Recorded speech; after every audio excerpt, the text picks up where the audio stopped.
Welcome to this latest edition of the Ril Dil Podcast. I'm your host, the Real Joe Quinn.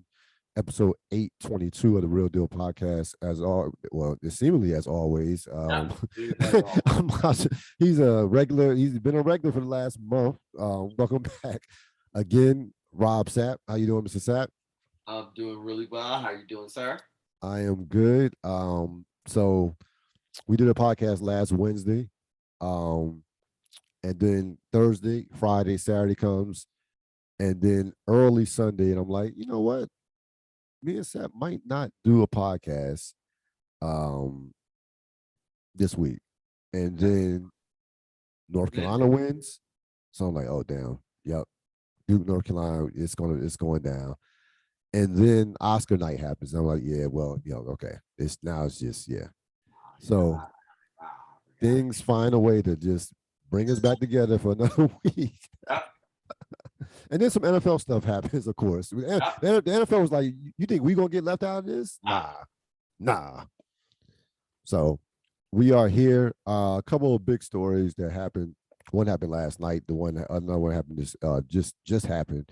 Let's first go Bruce Arians. Hold on. I got to get this sponsor in real quick.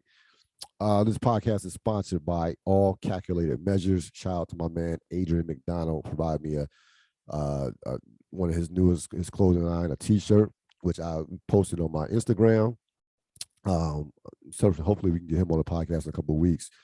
So All Calculated Measures. I have the link on my Instagram. So if you want to hit him up for clothing, sweatshirts, hoodies, T-shirts, you can go to my link, and it'll be. Matter of fact, I'll put it on this episode as well. So, want to get that in.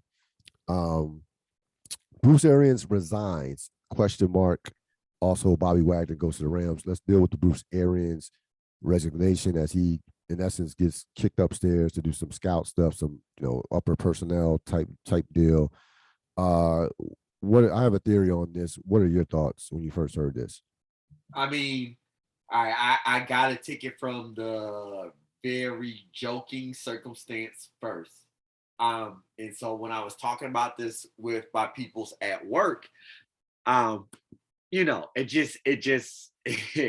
like, it's my expectation is in 5 years, I think Brady will just flat out own the Tampa Bay Buccaneers.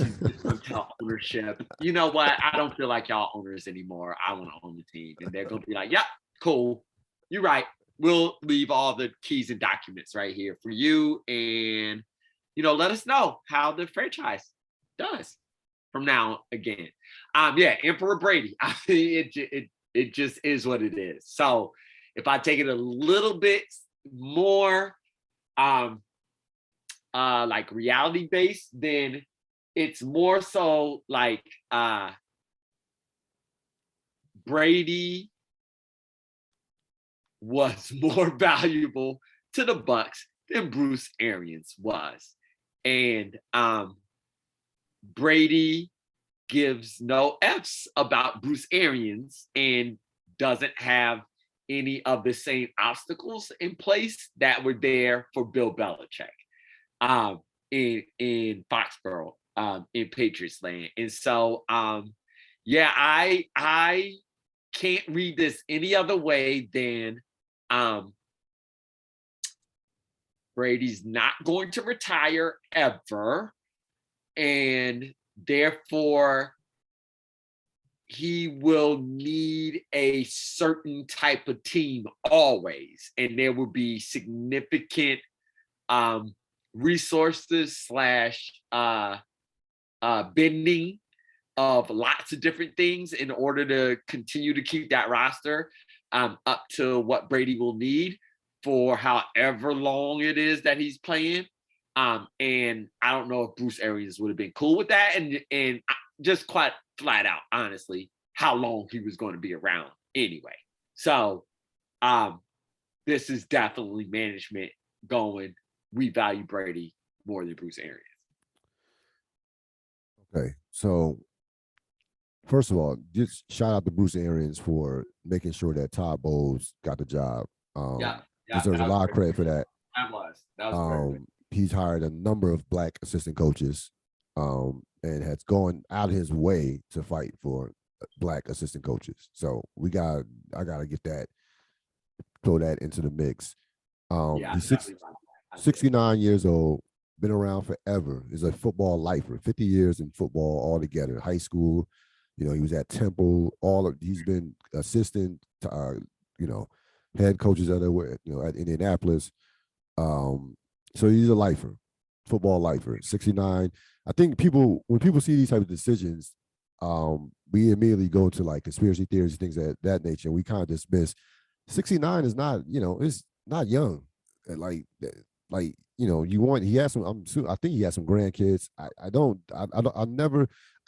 dismiss that personal fact, that that life factor of especially when you get to that age, per se.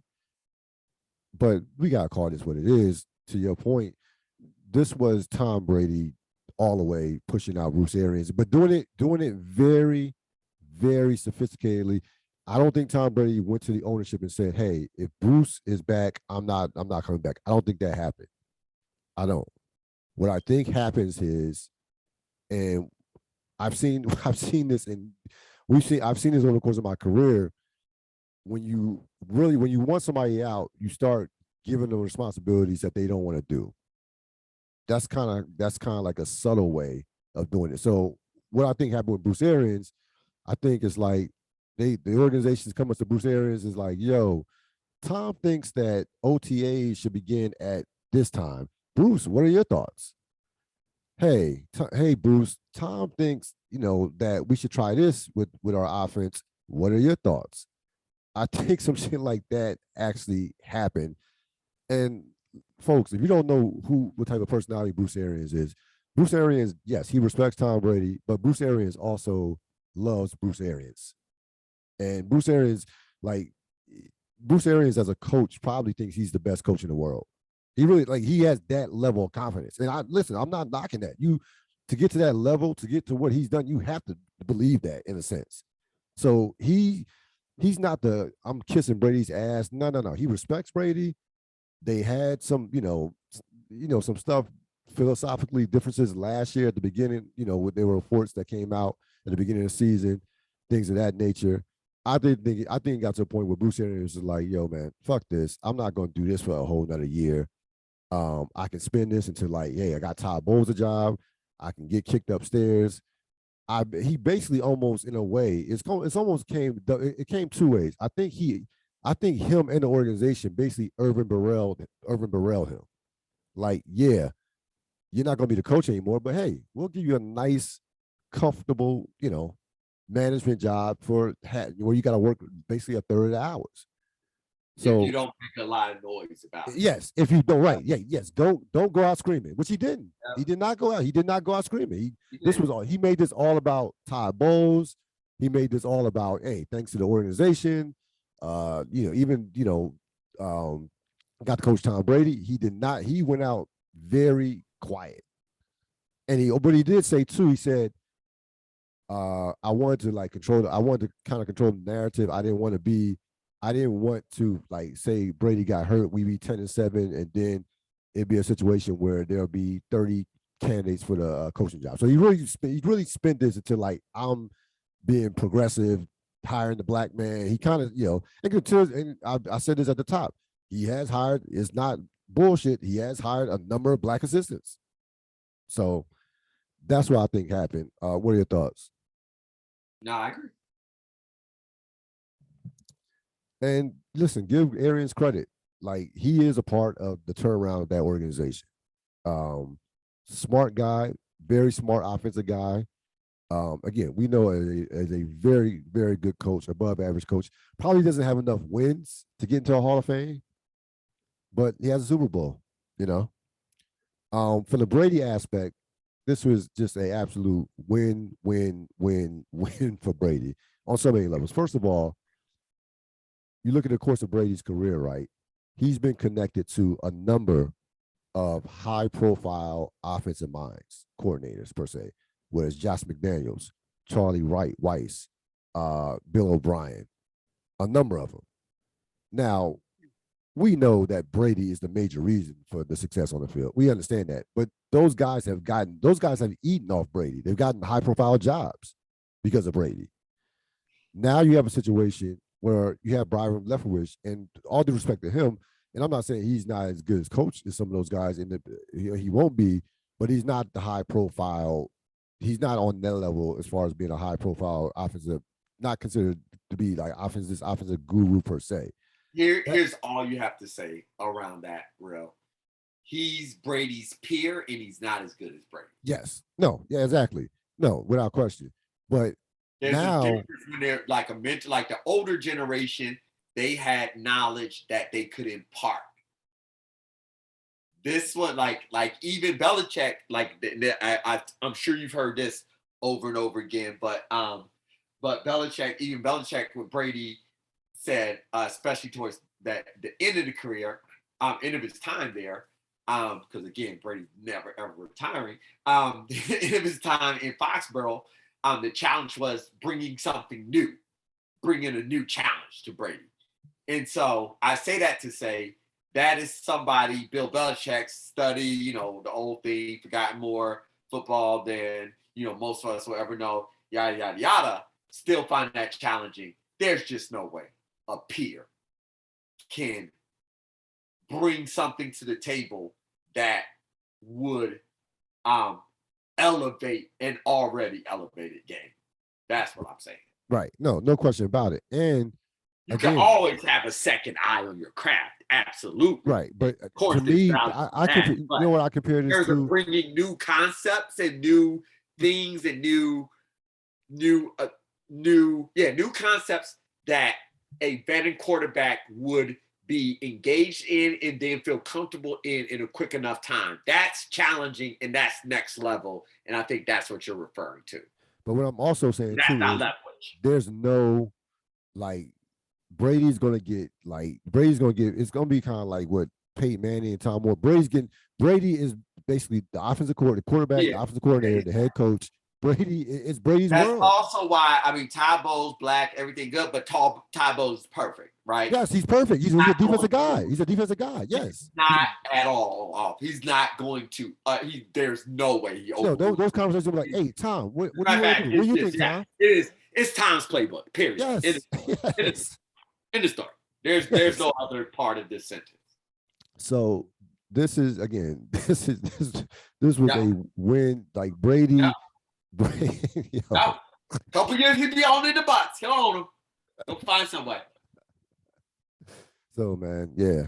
Salute to Tom Brady. Just stays winning. Bobby Wagner goes to the Rams. What are your thoughts on that? Yeah, personally, I'm disappointed because I wanted Bobby Wagner on the Buffalo Bills, but that was pre-Von Miller. So I'm fine ultimately with it. I very much enjoy that for the Rams. That's an excellent pickup, and that just lets you know they're not backing down.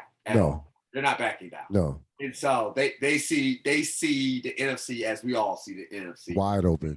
Wide open. Yep. It's the same status quo. Yeah. It is Tampa, Green Bay, yep. and you just figure it out. And so yeah.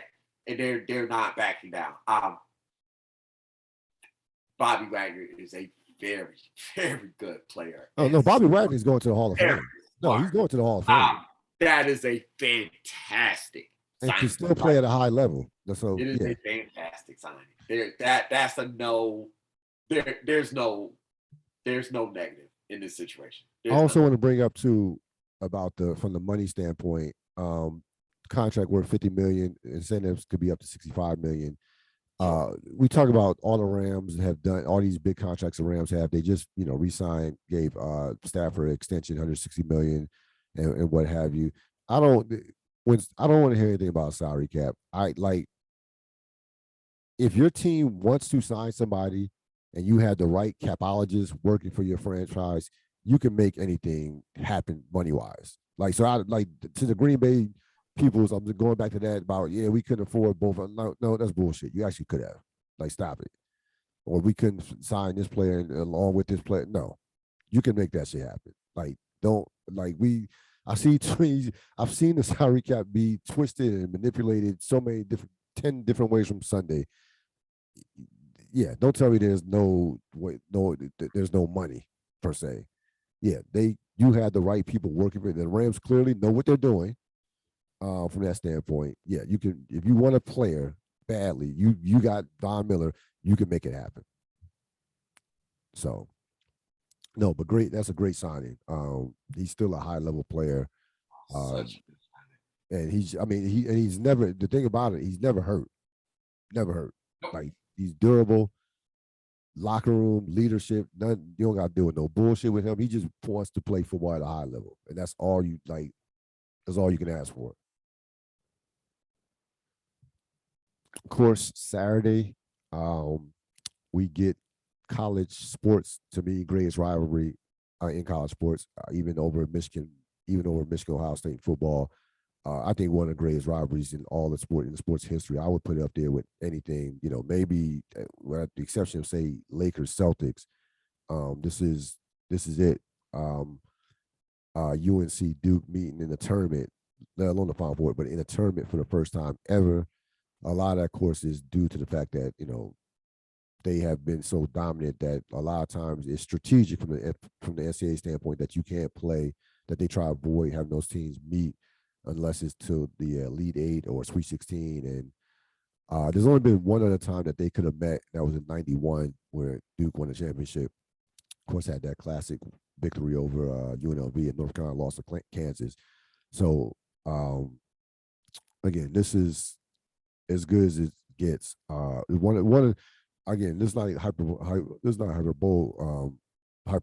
It's one of the biggest college basketball games ever, and one of the most anticipated ones ever. Period. You're talking about, for the last 40 years, since Krzyzewski's gotten there, these two teams have combined to win 10 championships. And have, again, have set the bar, have like been the standard of college basketball since he got there, 42 years ago. And again, when I look, as I'm following the NCAA tournament, it became real to me when Carolina beat Baylor.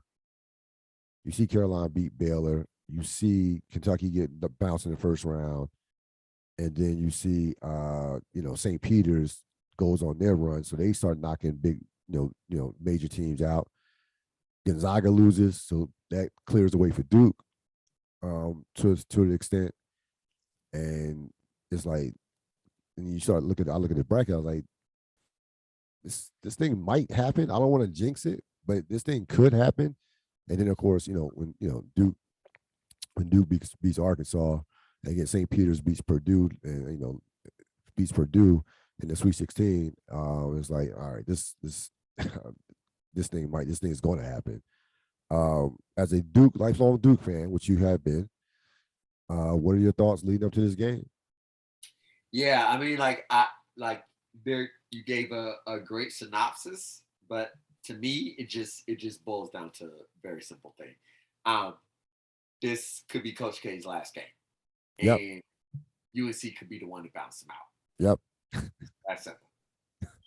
I mean, you put that in the top 5 of anything sports related. What Coach K has meant to Duke is, off the charts. There's no measuring that. What he's meant to the game of NCAA basketball, of college basketball, the college basketball, there is immeasurable. The link to success, all those different things, that adds the weight to the meaning of this being potential his last game. UNC Duke Final Four is ridiculous, anyways. And then you add the weight. That's if I Elite Eight. You add the weight of Coach K's potential last game. It's in a different universe. This is in a different universe. This is all time sports things. This is just all time sports moment. So there couldn't is have no you couldn't have a better storyline. You couldn't. yeah. There's no cap on this. There's no cap. I The mean, ratings are going to be off the charts. floor seats are running for $32,000. Yeah. Yes. Yes. Only is my answer. 32,000. That's well. I mean, I'm sure it'll go up. It'll go up. Yeah. Yeah. But that was. I looked on StubHub. It's like yeah. It's no. There's a lot of old money at Duke. Yeah. In North Carolina. Yeah, it's gonna be pretty hard for the average Joe to get a ticket to this one. And you're talking about the venue. I mean, New Orleans. Like that's yeah. It's gonna be challenging. Everybody will be there. Yep. Yeah. Oh, the alumni. The alumni. Oh my goodness. This is a legit big one. This is a legit one. No, this is. I mean, I can make it. I mean, I can really make the case. This is the biggest Final Four game in history. I can really make that. I just think it's in the atmosphere of like greatest sports event of all time. Like it's beyond just limiting it to this. It's just beyond that. It just is. Anybody who says different is crazy. Yeah, you just don't know about it. This is because I mean, listen, I'm 43 years old. It got to a point where I didn't think it ever was going to happen. To be honest with you, like I really didn't. I just think like certain things in sports just don't happen. I was like, it'd be great, but just it may never happen. But yeah, this is one that you're gonna remember, like where you were at as far as watching it. Yep. This is one for the books. It's one, it is one for for the all time. And it's interesting. Like like Duke came in this year as a championship contender. A bunch of NBA players. They'll have they're gonna have two top 5 lottery picks or top 10 lottery picks. North Carolina comes in, new coach. Struggles at the beginning of the season, middle of the season, then all of a sudden just catches fire. And really that the Duke win at Cameron, propelled them to this run, I think. Yeah, absolutely. No, this had to happen. This had to happen this way. It had to. Yeah. there's nothing you said to tell. I mean, it absolutely had to happen. I got into brackets late, like no big whatever, but I had this matchup in a bunch. It had to happen. It just had to. This had to happen. I know you're a North Carolina fan, so you were more angsty about it, and that's fine. But nope, there was no angst in my mind. This had to happen. It had to happen. I didn't want to jinx it thinking about it. And not have to go through North Carolina. Of course, I see them winning, so this is not you. This is another chapter in this final season. But it had to happen. Yeah, no, it had to happen. It makes too much sense for it not to happen.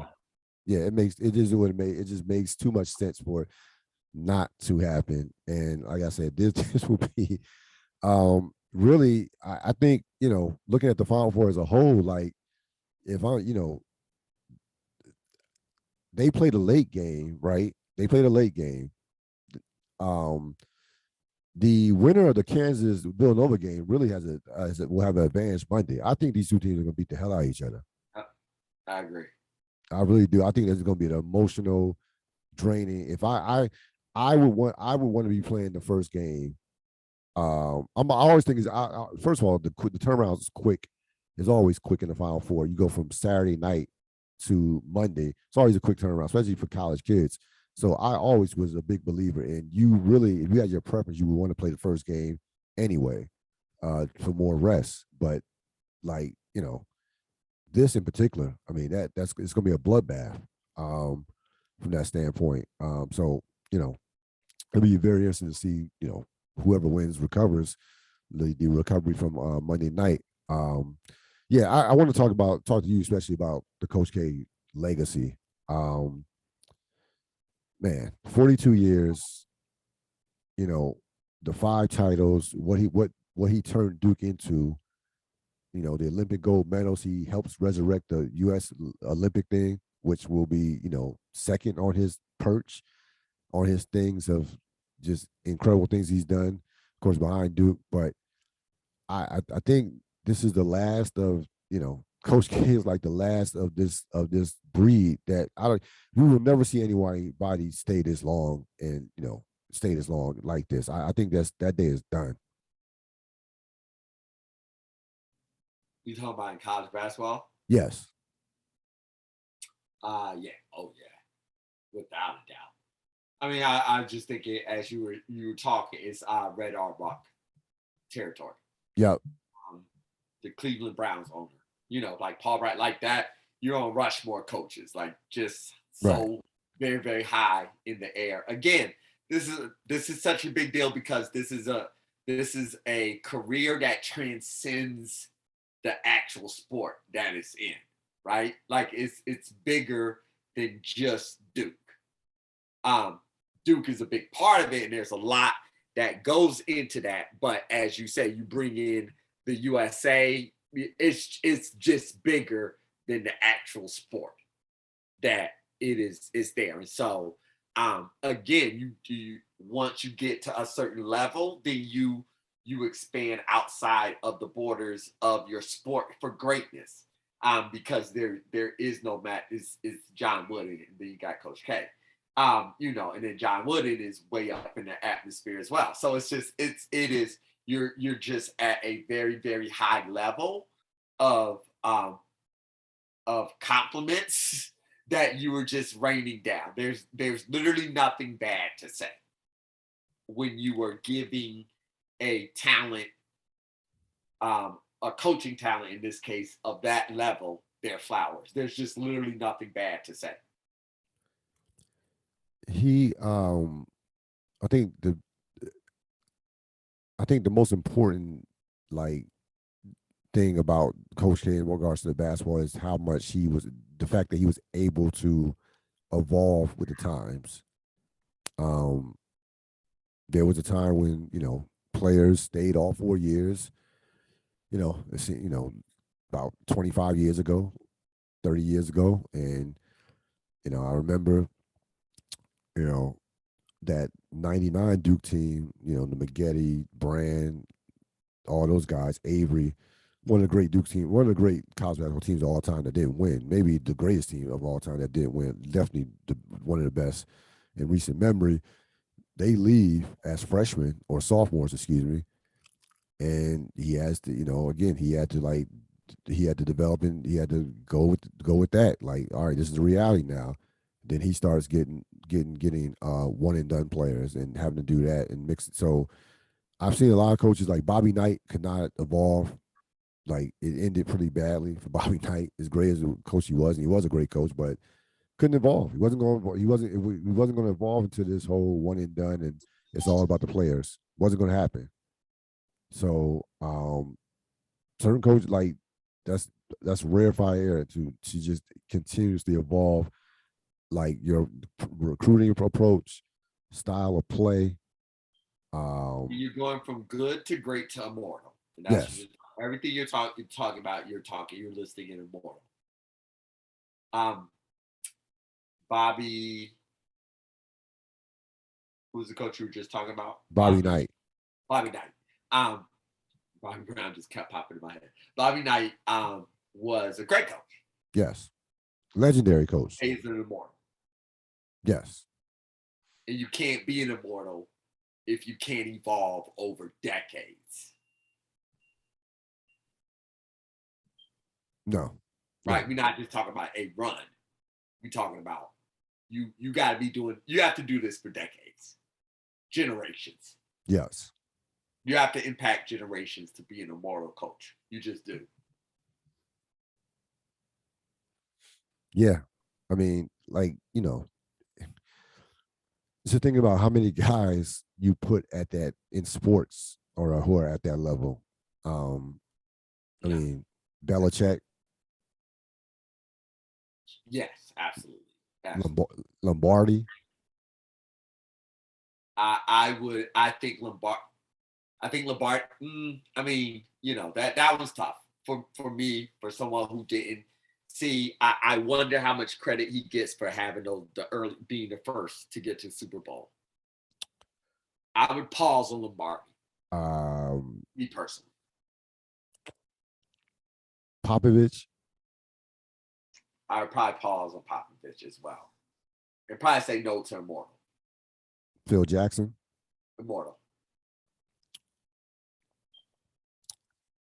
Thinking hockey. Scotty Bowman. If I'm using my own judgment on this, even like a Phil Jackson, I would say no, because I would say he impacted his game, but he didn't transcend out of that. Right. There. I mean, there really was no evolution with Phil Jackson. He just had the best players and won. Right. And he won a lot. So 11 championships. But right. I'm wrong. But it's the impact over generations. It was 20 years. I mean, I do that. So, I do that. Yeah, 11 championships. Yeah, Immortal. No, when you said his name immediately, I said Immortal, and that's right. That's correct. 11 championships. Okay.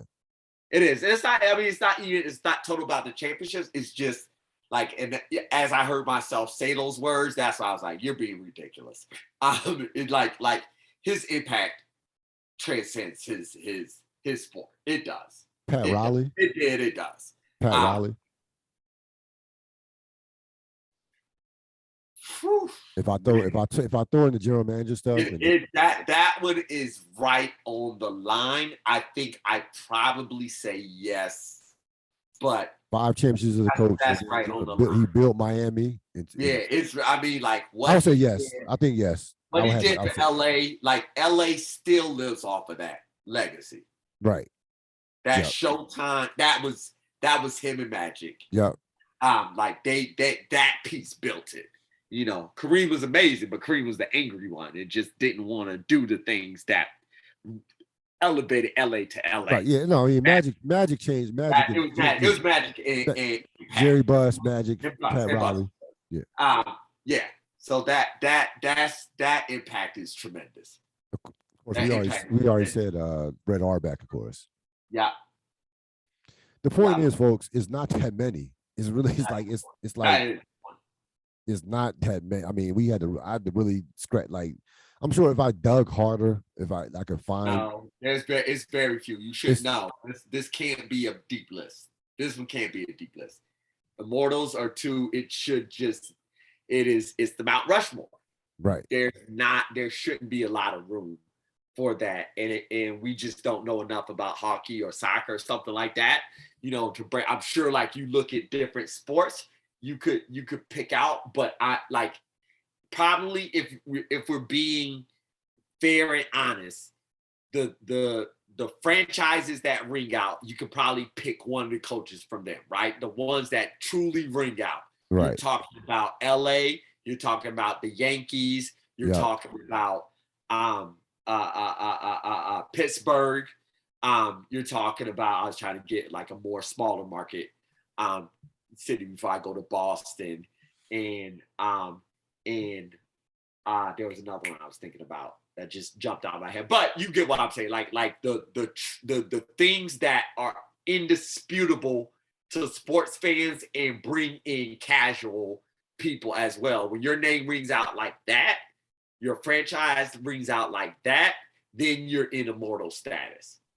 That's like, can't go anywhere in the world and people don't know your name and know your accomplishments. Coach K's that. Yep. Very much that. So definitely we'll be looking forward to, just again, one of the most anticipated college basketball games in recent memory of all time, frankly. Yeah, I like this.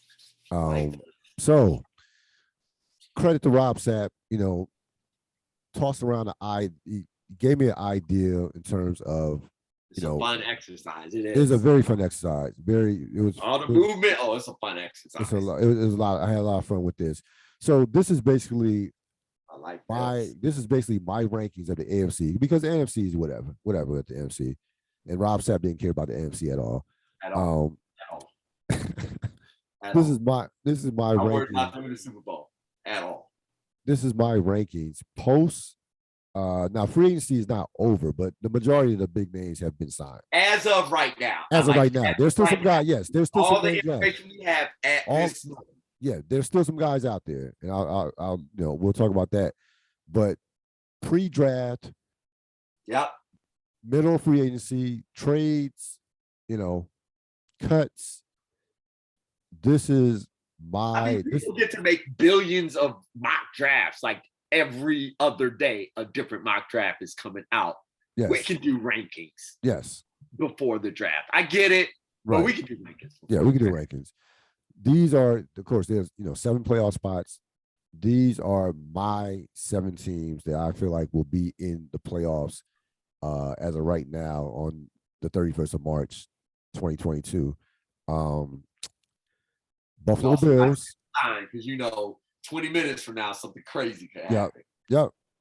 Subject to change. This at 8:11 p.m. Got to timestamp it too. So the Buffalo Bills, of course, add Von Miller. They have all the makings in terms of they've taken steps. They have, of course, a top defense. They have a franchise quarterback. From one NFL. They have all the pieces. They look the part of a Super Bowl champion. Motivation. Yeah. You didn't care at all about the offensive coordinator leaving. Nope. So that's not a loss. And they've taken these necessary steps as far as battle tested. And like they, to me, as of right now, look like, to me, the safest team that I thought to choose to win the AFC. We ready. We ready. I mean, it's just that simple. We ready. It's now or never. There is no other option. There's nothing else that is satisfying when I think about what this team can accomplish and should accomplish. Nothing short of a Super Bowl victory feels good. I had Kansas City number 2. There are some people out there who, and I like, this is what drives me crazy about the hot take. This hot take generation, the hot take. There are some people out there who actually think that Kansas City will not make the playoffs next year and actually picked it. I would say you need to be drug tested, and I have no respect for your opinion. The Kansas City Chiefs will be fine. They have Patrick Mahomes and Andy Reid. Okay, they have a boatload of draft picks that they got. That is still a championship organization. I trust them. I've said this countless times on the previous podcast. Despite the Tyreek Hill trade, how much I trust this organization. They will be fine. They will be fine. They will be in the playoffs next year. Trust me. They will be fine. Injuries. As long as Patrick Mahomes is healthy, they will be in the mix. Period. Okay. So I had them number 2. I respect what they've done, and I actually respect the direction that they're going in as far as pivoting. To me, I think is a chess move. So they're number 2. Cincinnati, we know how talented Cincinnati is. Joe Burrow's only going to get better. They've already addressed some things on the offensive line. We know the type of players they have, Jamar Chase and the tight ends, and like they are who they are as well at number 3.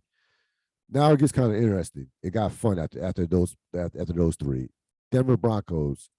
I'm a believer in Russell Wilson. I'm a believer in that defense. The fact that they did not have to give up any of their core players, getting Russell Wilson, to me was just like, was unbelievable. The receivers are good. The defense was a top 5 defense last year. I'm very high on what Denver could do. I think Russell Wilson will have, I shouldn't even say a bounce back year, because he didn't play poorly last year for the most part. He will be healthy this year, and I think Russell Wilson, knowing the competitor that he is, will be a man on a mission. He's a great quarterback. I don't care what y'all say. Denver, it's like I like the Denver Broncos a lot. Like the physicality, they run the ball. They have a identity. They even had that before Russell Wilson got there. So I had them number 4. Now you might be wondering, why do I have the Raiders below the Dolphins? And I love the moves that both teams made, per se. Okay. Reason why I had the Raiders above Miami ahead is because the Raiders are going to be in a bloodbath in the AFC West. So I had to take that into consideration. I think, I think probably pound for pound, the Raiders are slightly better than the Dolphins, considering because I because of the quarterback.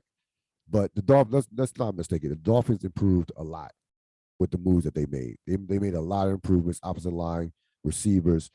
Um, they already had a very good defense as it is. They were 9-8 last year. Um, I'm not the biggest Tua fan, but I don't think he's bad. I think he's serviceable, and we'll see if he takes the next step. So I had the Dolphins at 5. Raiders, love the Raiders moves. They're going to be an explosive offense. Um, Chandler Jones, like I love everything the Raiders did. The Raiders are going to be fun to watch. This last spot was kind of tricky because I could have went in a couple other directions. Um, I it was hard for me to leave. I know, just like I left the Chargers out, I left the Colts out, I left the Browns out. The Browns were easy because I don't think I mean Watson could be suspended for the entire year, so they were easy for me to leave out. The Chargers, I just my gut feeling I just never trust the Chargers. I think the Chargers on paper the Chargers are clearly better than the Ravens, clearly, but the Ravens have they've had a foundation of winning, extremely well coached. I think they will have a bounce back year. Oh, they do. Um, and the Chargers don't. That's what it came down to. Like pedigree. Like I just don't trust it. It came down to trust. I trust one team. I don't trust the other. Could the Chargers finish in the top 3 in the AFC? Absolutely, from a talent standpoint, without question. From a talent standpoint, no question about it. But I went. I listen. I played the safe here. I admit it. I got conservative, and I went with the Ravens. What are your thoughts? Yeah, this is it's like super challenging because I don't have the other teams like right in front of me. So I don't have like any um picks to knit because I think this is such a fun exercise. I wholly agree with your number one, of course, and I pretty much agree with your assessment of your number two. So I'll just talk about the list that I see right here and some of the names that you mentioned. I think where things get interesting for me is number 3. I think I see Cincinnati having a bit of a backslide. Oh wow! That young team that comes up usually dips before they ascend to that level. So we'll see, but that would be my prediction. And then I'm moving Miami completely off this board. I'm absolutely putting Chargers. San Diego in there. Oh Okay. no, I'm putting San Diego in there. San Diego's a monster. I'm probably putting San Diego probably at number 3. I don't have any qualms with San Diego at all. I think what you see um in because I was thinking about Joe Burrow in Herbert. Herbert. And you know how irritated I was that he got the Pro Bowl over Josh Allen. So I was Yep. very irritated. So for me to be saying this, it is a real 180 in my belief in him. But I think you're just seeing a modern day gunslinger, and so who has a flamethrower and just doesn't care. In there, will that lose some games? Absolutely, that they should win. But I think with the upgraded talent around him, my God, I can't. I mean, like that. Anyways, it's going to be very, very, very. I'm a big believer in San Diego. So I would probably have them in the Bengals slot. I love your Broncos at number 4. I agree with you. That's the move that started all of this. Honestly, that's the move that started all of this.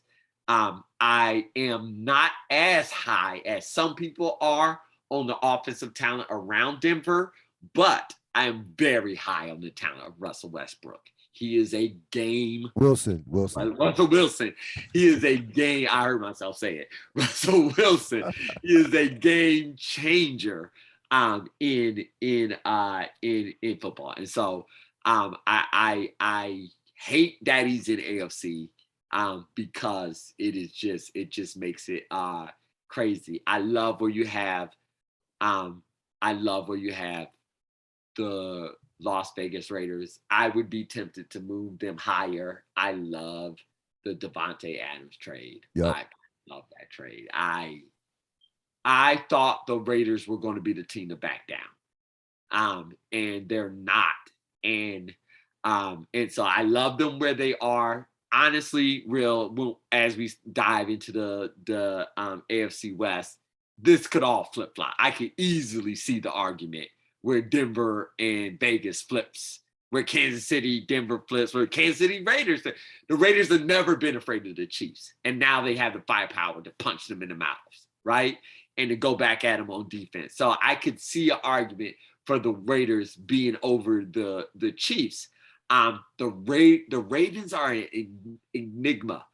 Part of me says we haven't seen them at their best for so long that we've discounted them a little bit. And part of me says they might have missed their opportunity to be the dominant team in the AFC. And so now they're in the mix. So I think you're right on. They're right there. They're in that slot of could be 6 or 7. I think they are perfectly slated. They'll be battling the Colts for the last playoff spot in the third slot in whoever's third in the AFC West. That'll kind of be in that level. It'll be so fascinating to see where Lamar Jackson's game is this year, because the book definitely got written on him, which we knew it would eventually get to. Just destroy him. Doesn't matter about anything else. Just hit him over and over and over again, and the strategy worked. The Ravens aren't in the playoffs. So it'll be so interesting to see what that looks like next year. Again, I know the patient teams get a lot of love, but with so many teams in front of you being so aggressive about improving their teams, and you just stand pat when it really felt like you needed to upgrade offensively, I don't know. I see them exactly in that slot that you are, and I can see arguments for other teams actually being ahead of them. But this is an amazingly fun exercise to do, and you could flip it so many different ways. Here are some of the most notable. All right, before that, we get to some of the notable remaining free agents. What team off that list, besides the Chargers, because I know you're high on the Chargers, do you think could break into that list? What team would you have the most confidence that wasn't on the list that could break into that list? The Colts. Okay. Yeah. I mean, I joke and I kid about Matt Ryan. They still have a lot of talent. There's a lot of talent on the team. Yeah, they do. And if Matt Ryan plays, he does have to be great for them to get into the playoffs. We're not talking Super Bowl contender. We're talking about which team can get into the mix of being in the playoffs, and the Colts absolutely can with decent. They were right there with the Commanders shining stud of a quarterback. So if Matt Ryan is just decent, they're in the mix. They're in the mix. The Commanders. All right. Here we go with the. I know we tried to go the whole episode without mentioning. It's almost like I couldn't avoid with the Carson. You can't. No. I mean, if Chad were on this episode, I couldn't avoid the Knicks. So it's one of those things. It's going to happen. Oh, Carson Wentz. Carson Wentz. He's the one who did it. We would have been successful without mentioning him. Oh goodness. Yeah. Here are the remaining notable free agents. Which names intrigue you the most on this list right here? I mean, you see Odell Beckham Jr. on the list, and that becomes immediately intriguing. Does he stay or does he go? Before we go into it, it's torn ACL. Let's not. Yeah, I know. I saw it. Still amazingly intriguing. Yeah. So does he stay or does he go? Is the other one. Stephon Gilmour is another name that's been kicked around a lot. especially in the AFC East circles. I'm not terribly excited about him.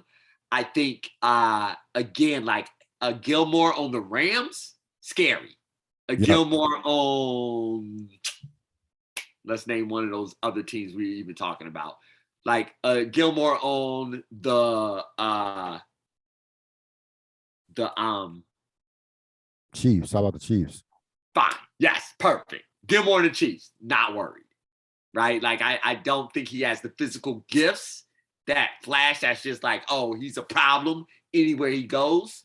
He needs to be in the right system, coached by the right people, and then he can be a beast. Tyrann Mathieu, I think in the right situation, good. He's a veteran presence anywhere he goes, which is positive. I've never been high on Jadeveon Clowney, so I just can't never. No, I wouldn't touch him. No. Yeah, no. I've never been high. You put Jarvis Landry. I get Jarvis Landry on the veterans minimum, cheap on the Bills. Yeah. Oh, yes. My goodness. Let's go. So I say that to say the other guys that I see on this list, their contracts and fit are going to be everything. What about your guy? What about your guy, Jerry Hughes? What do you think about him? I think Jerry Hughes is a lesser version of a Von Miller, right? Okay. So it's like you bring in a veteran who can get you pressure under certain conditions. His conditions just aren't as vast as a Von Miller's. So could you see a scenario like not the Phillies, the Eagles cut Fletcher Cox and then re-signed him like a couple of days later? Could you see a scenario with Jerry Hughes? I hope that's a scenario. I actually was thinking that the other day. So I kind of hope that's where that goes. You read my mind on that one. Yep. We both expect Gronk to go back to Tampa. Yes. So yes. Yeah, that's where he is. Calais Campbell's interesting to me. They're talking about he could retire. Did not play well this year. Yeah. I don't know how much is left in the tank, to be honest with you. But like I said, he is a pass rusher, so you never know. We obviously know Hicks. That one is Akeem. How do you say that? Yeah. Why is that name not immediately flashing something to me? Because he was with the Bears. Who did he play for? The Bears? Yes. That's why. Thank you. That's why. There you go. Okay. Talented player. I'm like, why is that not? Why every other name I'm flashing plays and everything? He's talented player. No, talented player. Calais Campbell, when you say, I was like, yep, that's right. He did. That's what. Yeah. I was thinking, and then I'm like, a kid? No, nothing. Nothing's coming to mind. Nothing was coming to mind. No, yeah. Yep, you're correct. Even Eric Fisher, I was like, finally got it. I was like, oh yeah.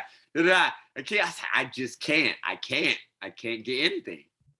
Bears, where careers go to die. No. My goodness. Yes. The Bears. Jeez. Yeah, it's gonna be the draft is gonna be very. I watch the draft every year, but I'm already locking into the draft. Like I've been following it, but it's gonna be some fireworks in the draft. There's gonna be a lot. And it's gonna be interesting because it's not gonna be quarterback centric this year. Right. So you're actually going to really see teams like draft needs have to build. Yeah, draft. They have to build. They have to build their roster through a draft. Yeah. They're gonna actually add pieces that aren't just names that everybody's just shouting out loud. I'm very excited. This is a prediction I will make. I will make this prediction, and I don't think it's I think it's kind of obvious. I think this, especially at the top, I think you will see more teams draft on needs than potential than you have in a while. I really do. That's a good one. I thought you were going to say a team is going to reach on the quarterback. Oh, of course, that's going. Yeah, no, that's going. We know that's going to happen. That's what I was saying. That goes. Yeah, that's a good one. That's a good one. That's going to happen. Yeah, but I think you're going to see more teams just attack their needs. Yeah. Yep. I like that. I agree. I like that. Because obviously because of the trades that we've seen, but also the fact that, and we talked about this on a previous podcast, the NFL is a win now league. Teams not I'm not waiting for you to develop 3-4 years. Like, no, you got to play right now. Yep. Like, I'm not with, like, we see this in the NBA a lot. Of course, the NBA draft is not anywhere near as deep as far as talent, but you'll see it a lot once it get past a certain point. We're drafting on potential and we're drafting some projects. Yep. That's not happening in the NFL in the first couple of rounds. Like, these teams, these players that get drafted, they're going to be expected to produce immediately. Like, we're not waiting for you to develop. No, you got what it ultimately comes to is the good franchises do wait for development. The bad franchises chase, and then there are the ones that can like find it in between, and those turn out to be, like the Patriots and craziness, and the Lakers when they're on it, and teams like that, right? And so right now we're seeing a fluctuation. And, to your point, we will see if the Andy Reids win out at the end of the day, because I agree with you. They're pivoting, and they're pivoting at a time when it makes sense to pivot. Yep. So I love their strategy, but at the same time, I hate what Green Bay did. Am I a hypocrite? I don't know. Right. We got to see it play out over the year to kind of like to see exactly. What's going on. You made me think about something with Tyreek Hill. Did you see the press conference when they were like, did you ever consider how close were the Jets? He was like, the Jets. The Jets. I date the Jets. The Jets was surprised they was in that conversation. They was like, wait, where is this? What? He's like, the Jets. We got a chance? Yeah, no. Because literally it was like the Jets thought, and then like 10 minutes later, it's like he signed with the Dolphins. Like the Jets had no chance to get Tyreek Hill. No. The Jets were surprised they was in this conversation. Oh goodness. Somebody from Tyreek's camp, so a reporter asked them, a blogger asked them, so what's that? He's like, yeah, I think once we might have like said the Jets out loud. Yeah, maybe. Like that was the story that ran with like and Tyreek. Nope, get that out of here. Never ever. All right. So yeah, I'm very anticipating this this NFL this draft. And folks, I'm telling you right now, watch out. Now, all the big moves have been made for the most part, but it's the moves that get made from here on moving forward as far as free agency that go these small moves that make all the difference as far as depth. Gotta build a roster. You have to build. Yes, you have to have a complete 53-man roster. Period. That can withstand a 17-game season and soon to be 18 games. As 18. Yep, exactly. I always say, definitely very recently, to appease myself, but also it's a real thing. As fans, we can freak out and do all this wild, random, crazy thought experiments and this and all that. My franchise can't do that. No. And no. It's been wild watching my franchise be run horribly for so long and getting so used and comfortable to that, to coming out of that and that being such a weird experience too, being like, wait, hold on. We actually make smart, logical decisions now that are sound and reasonable, and that don't sacrifice the short term don't sacrifice the long term for the short term. Like all these standard that should be easy to apply concepts, but when you're run by a horrible franchise and you're a fan of horrible, it just seems like magic when it happens. And so like to everything that you're saying, it is the good to great franchises that make their money now. This time. Yep. All right, let's get to the bullshit. So gotta talk about it. Yep. Just to give some context in regards to the Oscars, there was a point in my life where I used to religiously watch the Oscars year in and year out. You really used to enjoy them. I really did. I mean, it was like I would break it down like I would a sports. And the pre-shows, all the shit. Loved it. Yep. I remember. I would say within the last decade, I was just like, dog shit. Is that what you're about to say? I was just like, nah, I'm kind of out. I'm out. I don't know what I don't even remember. I don't even remember the particular year or particular moment. I just like, I'm good. I'm actually good. So definitely the last 4 to 5 years, what I'll do is I will watch like the end of the show to where the big categories, best actor, best picture, best actress. That's normally my move. Has been my move for the last 4 or 5 years. So on Sunday night, I got to a point because I really was anticipating, and everybody knew that Will Smith was going to win, but I was anticipating, hey, Will versus Denzel. Let's see what happens. I got too late. When I turned it on, Anthony Hopkins was doing the presenter, and of course we know the previous best actor always does, is vice versa. Best actor does the best actress, and the previous best actress introduces the best actor. So Hopkins was on, and I was like, damn, I just missed it. So then I look on YouTube, and I was about to go to bed because I was like, I'll just catch the highlights, whatever, on YouTube and clips. If there's any speeches that are worth notable, they're YouTube clips.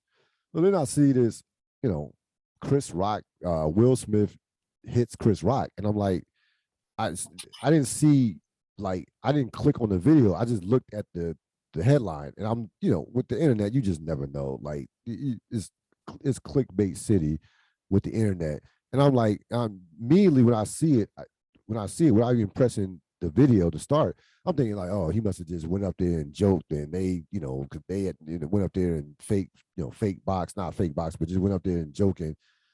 But then I pressed the video, and I watched what happened, and I must have read it at least like 10 times, and I'm like, what am I watching here? Like, what the fuck just actually happened? As everybody knows, Chris Rock told some jokes. He told he told 3 bad jokes at that. Says, basically, the last one, Jada, you look like be careful, bro. Will Smith look like a character in G.I. Careful. Jane 2. You said, yeah, exactly. I know. Will might come from fly from LA. Wow, y'all here roaming the streets. So he says that, and then Will Smith proceeds to calmly walk, then walk, and smack the shit out of Chris Rock. And Eric, the immediate reaction was, hey, this must be a bit. This is not real. This must be a bit. It wasn't a bit. Will goes back to his seat, yells what he yelled. We all know what he yelled. Now the latest on it, the latest that I've heard as far as from the fallout. So a couple things that happened. There's a video of, Jada Pinkett Smith laughing after it happened. Saw that. Chris Rock addressed it at his comedy show last night in Boston. He said, I'm still trying to process it. He got a standing ovation. He was, in tears. He says, I'm still processing it. Eventually I will talk about it, but just not right now. Will Smith was asked to leave the Oscars by the Academy. He refused to leave. He refused to leave. So that came out. So that's kind of like where we're at. Will Smith, of course, apologized via social media, if you call that an apology, on Thursday, on I think Tuesday. It was Tuesday. And there was a fake apology that was coming around from Chris Rock that never happened. Like Chris Rock's people was like, no, this is some internet hoax.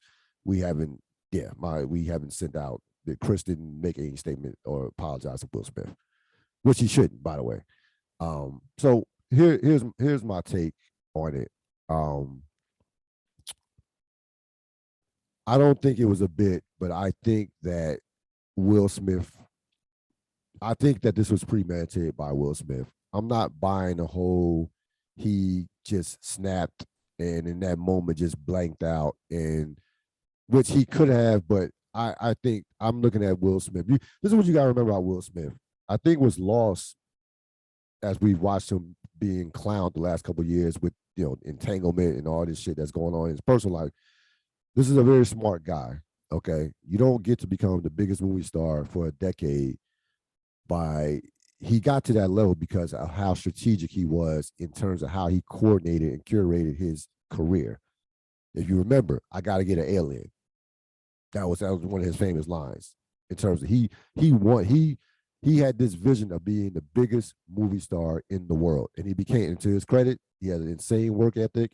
He became that, and he was that for the better part of 8 to 10 years. Okay, this is a smart guy. So I feel 100%. I believe that he went into this saying, if Chris Rock says anything about Jada, I'm gonna smack the shit out of him. Now you say, well, why?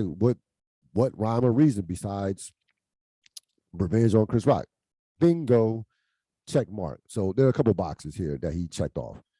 Revenge on Chris Rock, check. It's his night. He's gonna win it. He knew he's gonna win an Oscar. Check. He plays the whole protecting Black women, which by the way worked because I've heard a number of Black women. I've heard people that I know that are defending Will Smith. I know personally that defended Will Smith, and have read a ton of comments saying that's what I want my man to protect me like that. So he hit that card. He also hit the humanity card. Will's been through a lot of trauma. He came out with this book a couple months ago about the trauma that he dealt with growing up.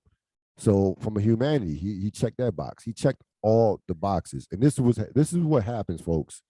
People, when you are addicted to fame and addicted to being famous and being a celebrity, all Will Smith had to do was show up. It was going to be his night. He was going to win. He was an overwhelming favorite. Everybody in the building knew he was going to win that Oscar. It's a crowning achievement of his long and storied career. He literally, all he had to do was show up and do a speech. Instead, that wasn't enough because he wanted us to be talking about him like we are right now, 5 days later. Okay? So I think that he premeditated that this was pre-planned. And unfortunately for Chris Rock, he was the victim of this. And as far as those of you who want to say, well, you don't talk about another man's wife, Chris Rock is a comedian. This is what Chris Rock does. You go there, a comedian of Chris Rock is going to be there, you might get them jokes. It's just that simple. If you don't want to get the jokes, don't go to the Oscars. What were your thoughts? Yeah, I like how you started where you're talking about like how you how the information even came to you. So I definitely didn't see anything live. I was dead asleep. Oscars I figured that nothing to me at all. So I wake up at kind of like my usual time, and one of the things that I do in the morning is I allow myself, I check my phone in the morning and in the evening. I'm good in between. So look at my phone, and the first thing I see is slap her round the world. I don't know anything else. I just see it either was up like a blur. I don't know what is this. I remember seeing slap her around the world. I was thinking to myself, with a war going on, what slap could possibly be news? And then the article came up, and now I was like, oh, that's crazy. And then I went to a video immediately and then saw the whole thing and went, that's really crazy that happened. And so all the different dialogue, all the different things, I enjoyed the joking around about it. I've enjoyed some of the serious conversation and dialogue. I'm not even going to that because I finally identified, like, the first thing I remember when I first watched the video without any other voices in my head, when I first watched it, I remember feeling very uncomfortable and being like, why do I feel uncomfortable? and it was because I've gotten to like the real root of it, but the in between was because I was watching something that wasn't funny. This was not entertainment. This was not something to be consumed like, oh, people are having a good time, right? So I identified why I felt uncomfortable, and then I got to the point where I figured out why it made me so uncomfortable. And the reason why sounds very simple. It is an overreaction, right? Like we've all seen overreactions. A lot of us can agree that this is an overreaction, regardless of what you think about the ensuing incident. This is an overreaction. But then it really kind of like when I dove into it, I was like, well, I've seen a lot of different overreactions. Why is this one bothering you? And I looked at it, I was just like, because it's not an equal reaction. Meaning the joke Chris Rock said, no matter how you think about the joke, and I had opinions on the joke initially at first and how that invalidated us happened. I no longer think that. I think that it just wasn't equal. The joke made his wife uncomfortable. Will Smith didn't make Chris Rock uncomfortable. It's one thing if Chris Rock does the joke, Jada's uncomfortable, and Will claps back at Chris Rock verbally. Right. That's one thing, right? It's another thing also if Chris Rock made Jada feel physically uncomfortable, then you have to react physically as a man. We all get that. But it's he made her feel uncomfortable emotionally and you reacted physically. That doesn't seem equal at all.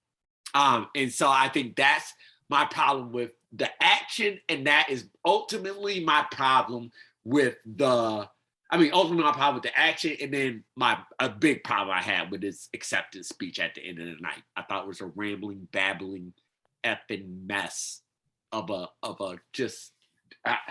the speech made it so much worse for me. It really, really did. It made it so much worse for me. Because you can't be, I was like, what? You're talking about peace, love, how you're an agent for peace and everything, and you just smack the ish out of a man on live television to the world. Also, I do have to acknowledge this as I'm feeling myself getting more and more angry. I do have to acknowledge that it is very disappointing to see middle-aged men, black men, let's just say what it is, act a fool for the world to consume. It's very disappointing. And that's where some of my anger is coming from at this situation. But when I just look at it for what it is, it feels unjust. It feels like an overreaction, and an overreaction at the worst possible times. There are literally a billion different ways to handle that situation better on both parts, but particularly on Will Smith's part. There's only one way to handle that situation worse, and Will Smith chose that way. Well, regardless if he chose it before, in the moment, or after, it all equals assault, Cyril. Doesn't matter. It's pure. So here's the thing. But here's the thing. 2 of the 3 people involved showed restraint. Okay, so Will Smith smacks Chris Rock. No, let's go back to that. Chris Rock tells a joke about Jada. All Jada did was roll her eyes. He laughs. No. I'm talking about no. I know. I'm just saying. No. He laughed. Right. No. You said his reaction was he goes. I'm just pointing out. He laughed at the joke. He laughed at the joke. Right. He laughed. I'm glad you brought it. He laughed. It wasn't until he turned around that things changed. Before he turned around and looked at Jada. But Jada showed restraint. All she did was roll her eyes. That's restraint. That's restraint. Chris Rock gets smacked in the face. Doesn't react. Does not react and kept the show going. He gets the Nobel Peace Prize, in my opinion. So 2 of the 3 people showed restraint. Real. There ain't no way. There ain't no way. Oh no. Me and there is no more Oscars. There is no more Oscars. There's gonna be commercial break after commercial break. I'm rumbling all throughout that mofo until all the police come and drag everything out of there. The Oscars would have been over. No, you're not just gonna come up and slap me. I'm sorry. No. I'm not a violent person. No, I'm not a thug. I don't purport to be any of these things. But now, no. No. Just no. That's a no. That's a hard no. No. Here's the thing, man. Here's the thing. He is I will wholeheartedly admit Chris Rock is a bigger man than me. Oh yeah, without question. No. Is it like without question? Here's the thing. I had to think about this too, from a perspective as an educator. We both are educators. Do you know how many times I've had to restrain myself? And I ain't talking about physically, because I haven't worked in a high school in like 7 to 8 years where I had to like actually break up fights and kids as big as me or even bigger than me, things of that nature. So most of my career I've been working with smaller kids. So it's never really been that like I haven't had to restrain myself physically from where I don't really want to hurt this kid per se from that standpoint. It's more 99% of it has been psychological and mental. We got to do it all. We are adults. That's what you are supposed to do as an adult, as in terms of restraining yourself. Will Smith is 53 years old. Well, I thought you also were going to go how many times. I thought you were going to go how many times we tell our kids. Yes. Oh yeah. No, I'm going there too. Right. No. Let me tell you something. I'm going there too. So. And I say this to a straight face to a child when the Oscars, Will just got up and smacked somebody. No, sat down, had a great dinner, got an award. This is the scary part to me. What? This is the scary part of this situation. This part of the situation that because you'll get rewarded greatly for it. Think about this, right? Yeah, think about this, right? You see, like I said, a kid, somebody watching sees Will Smith smack a dude, get an award and get a standing ovation for the award, and then dancing at the post party, at the party. If they got video of the party, he's partying. He was partying. Absolutely, he's having a great time. So the scary part for me is I always try talking to kids about controlling your about restraint and about like we think about. I mean, we are grown men.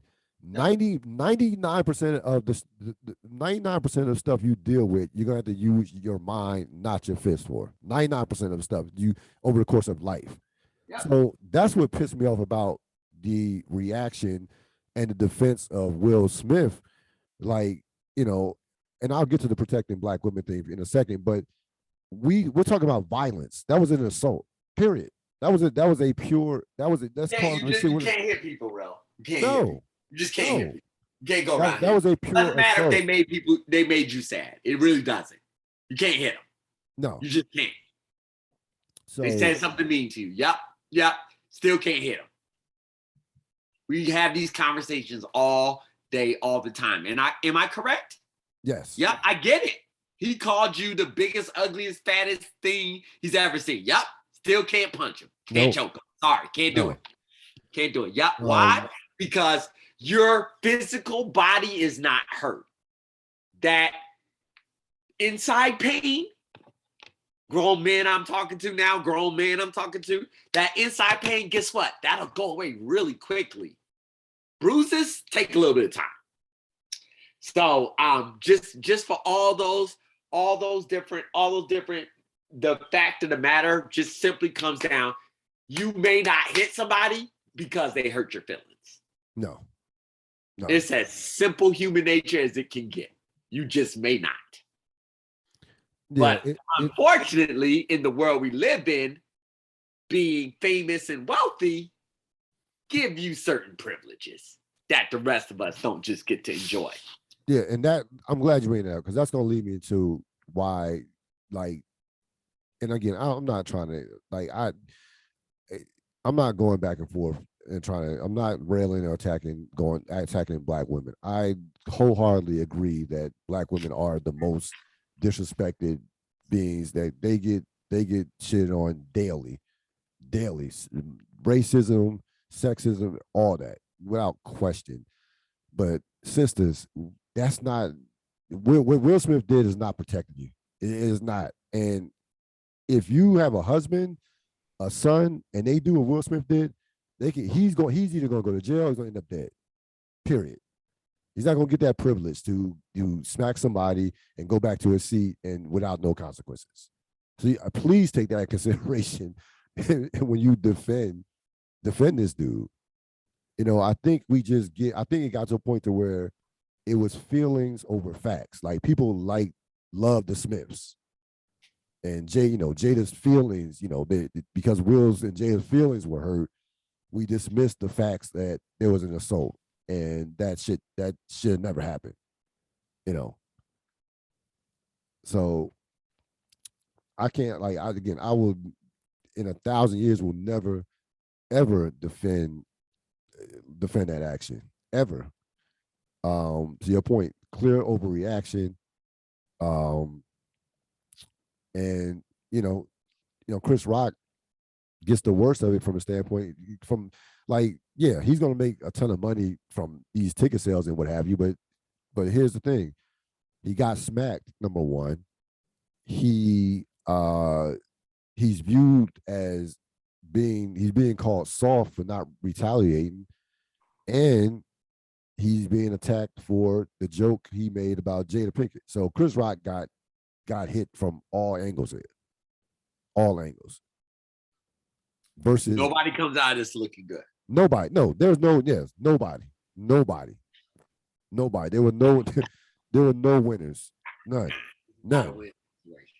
No, there were no winners in that. This should have never happened. No. Ever.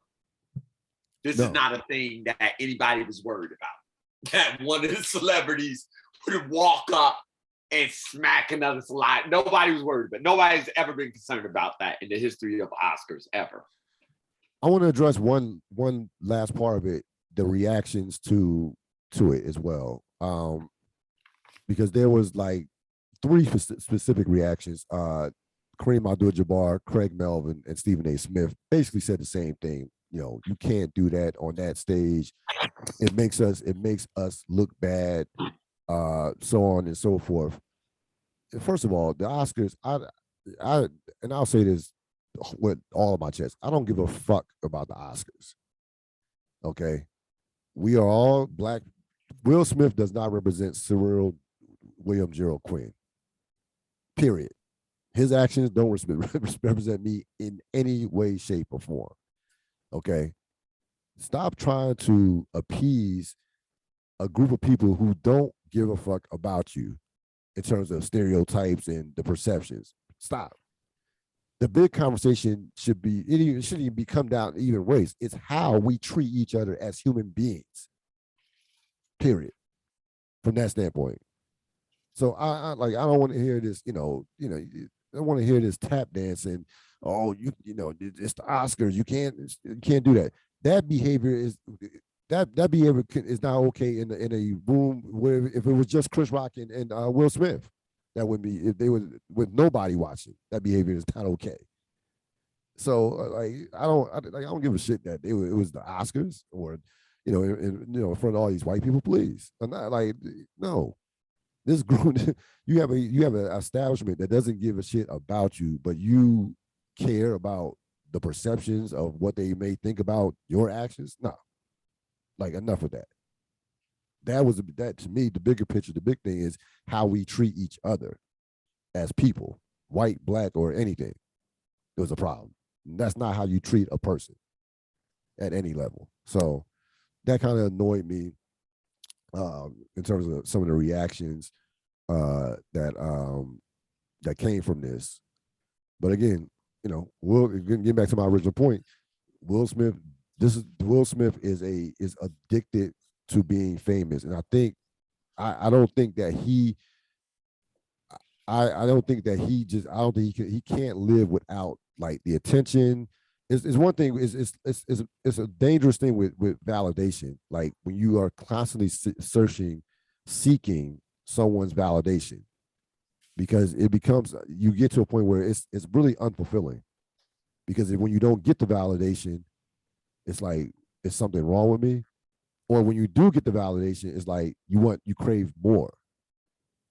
So that's where I think he's at in his life, unfortunately. And again, he does have a lot of trauma. A lot of his trauma is, let's be honest, is self-induced. To be honest with you, when you are like Mr. Hollywood and want to be in the spotlight constantly, put all your business out, when all your business out there and you crave the fame, that's what happens. It takes you apart piece by piece. So yeah, there were no winners in this.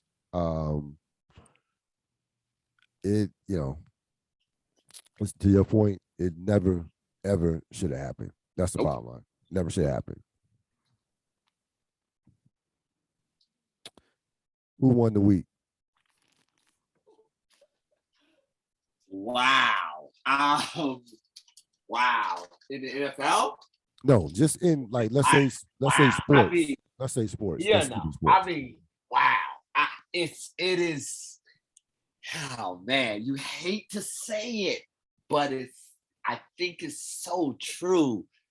Any news is good news, and for something that is struggling to be noticed as like the Oscars, and for all eyes to be on you, even for something as stupid as this, I think you like that. I do. I think they like that. I want to say they don't, but it just doesn't feel right to say that they don't. So I'm gonna go with the Oscars news coverage.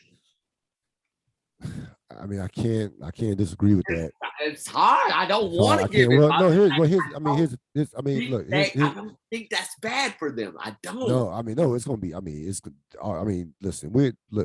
You know this as well as I do. We're at a place in society where there's no such thing as bad attention. Yeah, I was trying to make it negative for them, but I was just like, no, I don't think it is. I think they're fine with this attention. I really do. Yeah, I think they are too. I think they're actually more than fine with that. I think they're very pleased with this. Yeah, I agree. I can't disagree. Now if we just sticking to sports, I was going to either say Brady or Kyrie Irving. NCAA. Oh, Duke. Yes. You're right. Yep. March Madness. Yep. March Madness won. I'm going to send out the text. Should we get up this week? That's very few games I do that for. Yep. Duke, North Carolina. March Madness. You're already thinking. You're having dreams of NFL numbers. Let's say that. Yes. Big time dreams of NFL numbers, if not larger. I think you can dare to dream larger than that. Yeah. Oh, without question. One last thing before I let you go. You were very high on Atlanta, the season premiere of Atlanta. What were your thoughts? It was really good. It would take me too long to like really break down. Just a quick synopsis. They don't got to go dig that deep. Because that's not Atlanta. I'm just going to give my overview of what I think the show is doing. I think the show is on a Sopranos level, meaning that when I thought about this a lot, meaning that it doesn't necessarily need to tell a linear story, and honestly doesn't want to tell a linear story. When I think about that first episode, I think about that Sopranos episode. I compare it to that Sopranos episode where they were lost in the woods and the guy ran away. Which is to me, Pal found the best Sopranos episode ever. Exactly. So that's why I put that Atlanta episode in there. You really need to rewatch it and reorganize your thoughts, because it's not a continuation of anything. It is a singular entity of art. Yeah. That's the only way I can express that episode. That's what that was. It was amazing. And I can't express the ways that it was amazing to me because it was also deeply personal at the exact same time. Well done. Just well done. Well done. Yeah, it was a powerful. They're good. Yeah, it was a powerful episode. They're good. They're good. They're good at what they do. Yeah, no, they're good. They're good. They're very good. Yeah, no, they are. Have you watched any of the Lakers HBO? No, still not yet. Okay. Are you enjoying it? I am. I actually am, because even though I'm a diehard Lakers fan, and that was still like an era where I was too young to follow it from day to day. So I'm learning new stuff as we go along, and it's pretty cool. Yeah. to learn new stuff about your a franchise that you know rooted for all these years. And I know that a lot of stuff is true because there are some pissed off people. That's how I know that. That's how I know that.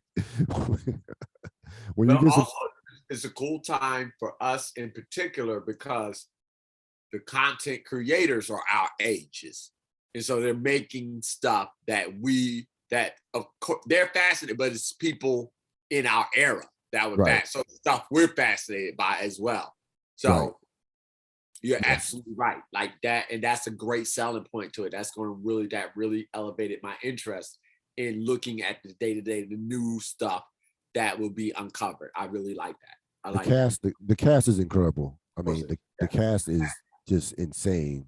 Um, yeah, they nailed it with the cast, and again, just you know, showing you the intricacies and how the sausage was made in terms of what Jerry Buss did to bring Showtime and kind of really start basically change the game of basketball from that standpoint, from a turn into just a form of entertainment, and how it all just came together. Like it just like it's incredible to watch. Like I'm really like I knew I would be into it as a Laker, but I'm into it. Like it's very very well done. Um, again, there are some pissed off people. I know Jerry West is not happy. Magic, which is going to be expected. But look, here's the thing: from a credibility standpoint, there's not a better channel in terms of documentaries, limited series. HBO is the top of the heap. Period. HBO. Nobody has does it better than HBO. They had that credit, but when they put their foot into something and the research, I know it was well researched. I know that it's going to be as accurate as it possibly can be. Of course, everything it's television, so it's not going to have every single fact. That's just not going to happen. It is still a television show at the end of the day. But HBO doesn't play any games when it comes to stuff like this. Like it's HBO. So I strongly recommend it if you're just a fan of the NBA fan. And again, this is just showing you how the sausage was made. With in terms of with how the Lakers came about and that whole era. And there are a number of stories that I just didn't know about. That I actually, some of the stuff that I actually did some research on to dig deeper. That's tell you that that's when it's a great show. When you like, oh, I want to find out more about this, like how with this coach and that and what have you in this story. So no, it is extremely well done.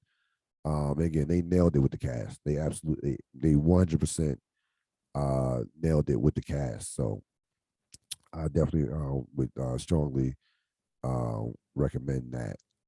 So that is going to wrap it up for this latest edition of the Real Deal Podcast. As always, thanks to one Robert Sapp for joining me. Have a good one. And you take it easy. And I would say good luck, but I don't wish you good luck. Let's keep it 100. Let's keep it a buck. Best team. A versus A game versus A game. Yep. That's honestly what I would like to see. Did you so UNC did nothing for Coach K, and I was like, okay, why would they do something for Coach K? Like, did anybody expect UNC to honor Coach K? Like, come on. They wouldn't. They like we'll be. Come on. If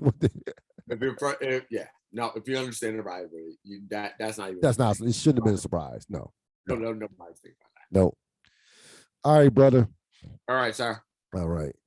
That's going to wrap it up for this latest edition of the Real Deal Podcast. This podcast will be up later on this evening, or I should say early this morning, because I got a couple podcasts that are going to be up. We did, of course, the Snowfall Season 5, Episode 7 podcast, and also this one as well. I will see you next time. Enjoy your weekend. So long.